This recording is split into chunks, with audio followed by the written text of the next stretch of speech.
YouTube? What's up with y'all, man? It's your boy GMMA here. I ain't back here with another one. Today we will be going over Bivol versus Canelo, man. So if y'all haven't already, like, comment, subscribe, man. Share if you new joining, feeling join the gang. Now I did put up a poll at about 12 o'clock ish, PM Central, asking which breakdown would y'all rather see, Oliveira, Gaethje, or Canelo and Bivol. Canelo Bivol won by 5%, so that's the one I'm doing. All right, but I don't want to be that guy, but I literally told y'all so. I literally been saying this. I got receipts. I'm gonna put them up on the screen. I got receipts. You know what I'm saying? I've been saying this for a long time, ever since this fight was rumored. Bivol was going to outbox Canelo. People was telling me, Bivol, this unknown Russian, who, what? Canelo, he's not gonna do that to him.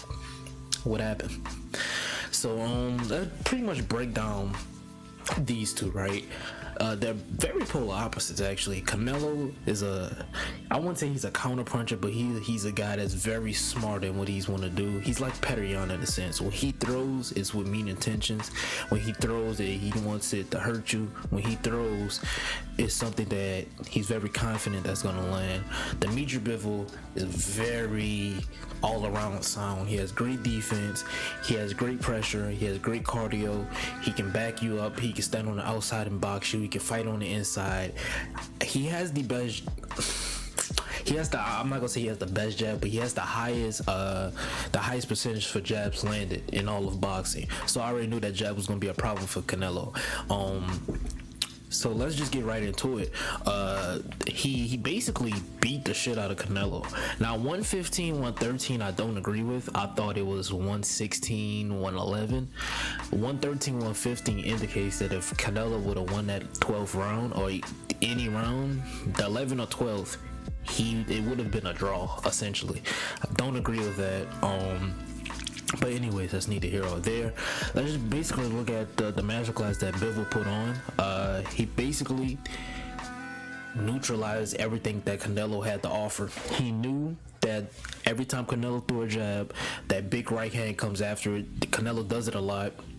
I said this a little bit in my Canelo fight night video. Canelo tends to do that a lot, and I was interested to see if he would, instead of going up top with the right hand, would he go to the body. He tried to do it at the end, like in an 8th and 9th round, but Bivol was already in the flow. He was already in the momentum. It was kind of too late for Canelo, and I think he was expecting early on Canelo to throw a lot more body shots, but he pretty much backed Canelo up with that jab. This shows y'all, man, that a good jab can basically, you can dominate a fight with a damn good jab.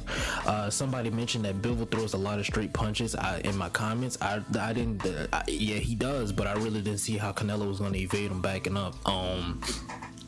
At 175, and I'm gonna be honest, the thing that makes Canelo scary at 168 doesn't make him scary at 175.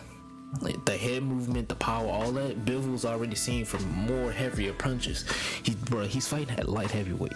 He's fighting guys like Joe Smith Jr., Gene Pascal. These dudes hit harder than Canelo. It's not because Canelo's bad or anything. These dudes, they weigh more than Canelo and they hit harder than Canelo. So he's already seen these power punches before. He's felt the power. So whatever Canelo threw, he just shrugged it off. And I'm gonna say this: every time Canelo had whatever flurry Canelo had, whatever 2-punch combination, he would come in with the jab, bang bang, whatever 3-punch combo he had, Bivol returned with another 5 punches. And that's really what majority won him the fight. He had Canelo. I haven't seen Canelo backed up against the road since Triple G won. And even then, Triple G didn't do that often. Bivol pretty much from the start, from the second round on, he had Canelo against the ropes pretty much the damn whole fight. I believe it was in a 5th or 6th round, Canelo, it got to a point where Canelo's against the ropes. He's like, come on. Nah, Bivol's like, I'm gonna stay right here. I'm gonna stay countered and measure. And that's the thing that a lot of guys need to learn how to do. Now Bivol's not a young guy. I believe Bivol's 30, but he's that in boxing or in combat sports, he's just about entering into his prime essentially. So he's pretty young. You can see how disciplined this dude is, man. You saw at times most people would probably jump on Canelo like a Charlo at sometimes. I think Charlo probably would have jumped on Canelo and tried to get him out of there, and most people would get countered. You saw Bivol.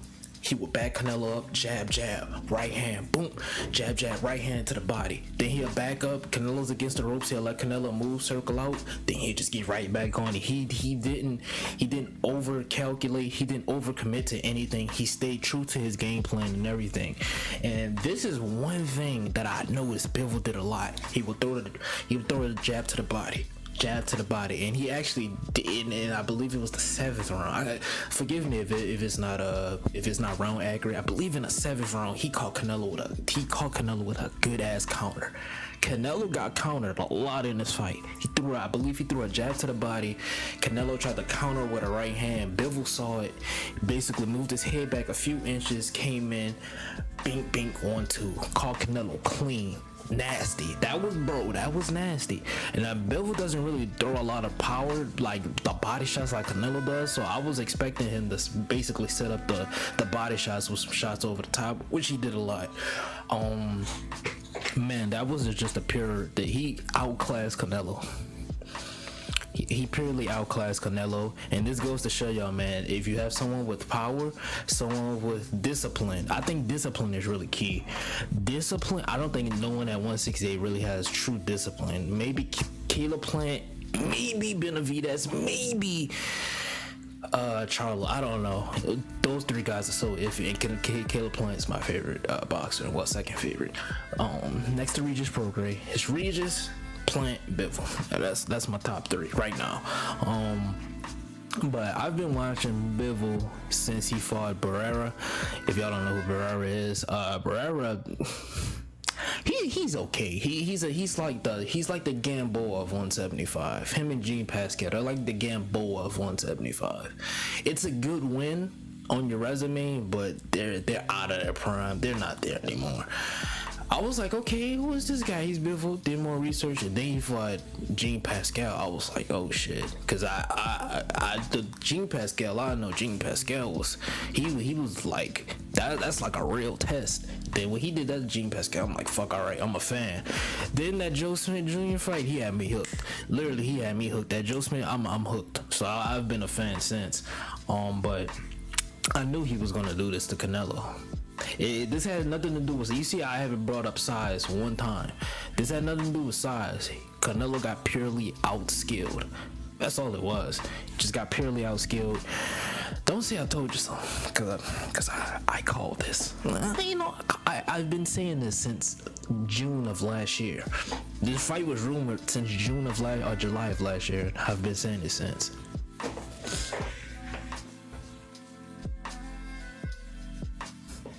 You know, but Canelo, I just, like I said earlier, I think the things that make him scary at 168 is not threatening at 175. Now I will say this, I never get this pronunciation right, but Arthur Betruda, y'all know who the fuck I'm talking. I just call him Arthur because I never can pronounce his last name.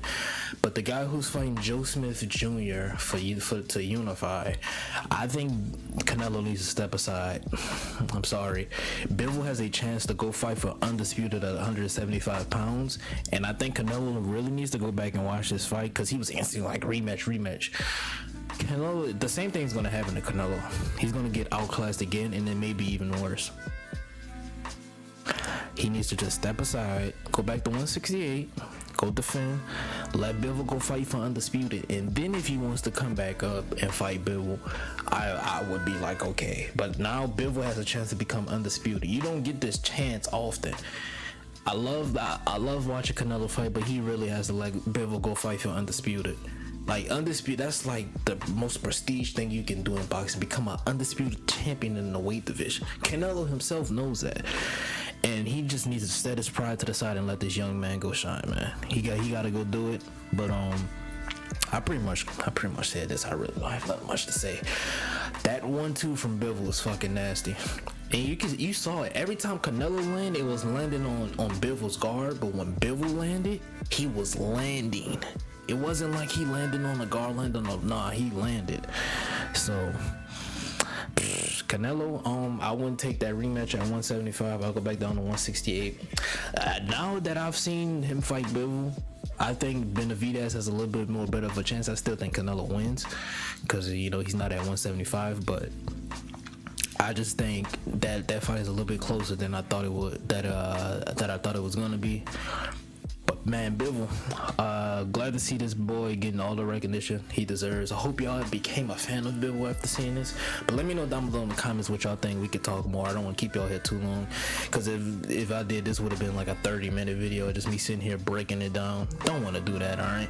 But if y'all want a video, like I would be more than happy to do like a video of actually breaking down the fight frame by frame. If y'all want to do that, we can. Just let me know down below in the comments. But anyways, like, comment, subscribe, man, share. If you're enjoying the film, enjoy the game, man. I will see you next time. Peace, love, and prosperity. Love every single one of y'all, man. Do something productive with your day. Be hear me. It's not productive. Like I said, man, shout to Bivol. Also, like I said earlier, if y'all want me to do a breakdown of this frame by frame, I will. I ain't want to keep y'all here too long, you know, it's because a nigga like me would have been here for 30 minutes rubbing it in your damn face, you know what I'm saying? But if y'all want like a frame by frame fight, a frame by frame breakdown, I'll be more than happy to do that. But yeah, till next time, man, I'll see y'all next time. Stay blessed in the moment. Peace.